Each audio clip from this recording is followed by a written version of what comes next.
diw dañu ko sol diw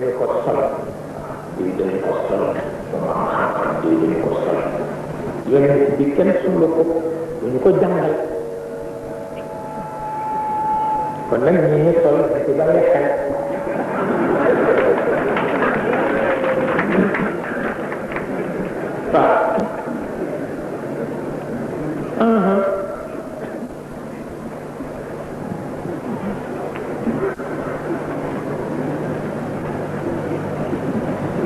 وقالوا لولا نزل عليه القرآن جملة واحدة لتفصلوا كامل yàlla ni ndongo la moo tax ndongo ba ci numéro yi ko jàngal jeex na xamuloo ni lay farewu ki bëggu na dégg rek moo tax mu sore waaye ndongo ko ba ci numéro doy na ko yonent bi it ndongo la kenn du ko sol nañoo jàng ñëpp kadalika li nusabbita bihi fuadak wa rattalnaahu tartila waaw waratalnaahu tartila ak jógal guddi bind biñ la jox ci suba guddee gën a dal jàng ko wax na moom waaw man nag ku xaar ñu sol la danga sonn waaw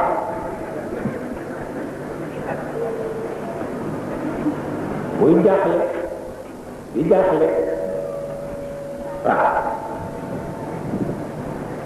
di jaaxle waaw ñamu yaroon loola tabarkale ñu di ko xool xam ni dundin bu bees ñëw na ci moom xam ni yittey wattu lañu ko bindal ñëw na ci moom waaw muy jaaxle te ñu bu ko laajte ni ñu koy jàngale kan moo koy jàngale waaye tam ñu ngi ko koy sax mu di ko dégg iqra bismi rabbi alladi xalaqa al insana min alaq façon bi na mu demee ñu ni ko méthode la moom la sëriñ di jàngale taalibe wa innahu la tanzilu rabbil alamin waaw nazala bihi ruuxul amin ala qalbik لتكون من المنذرين بلسان عربي مبين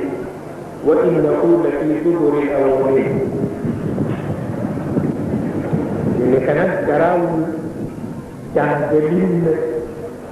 وخمي دنيكوي إندي ديكو دك تدخل ديكو جانج توتي ديكو جانج نك ci làmmiñu arab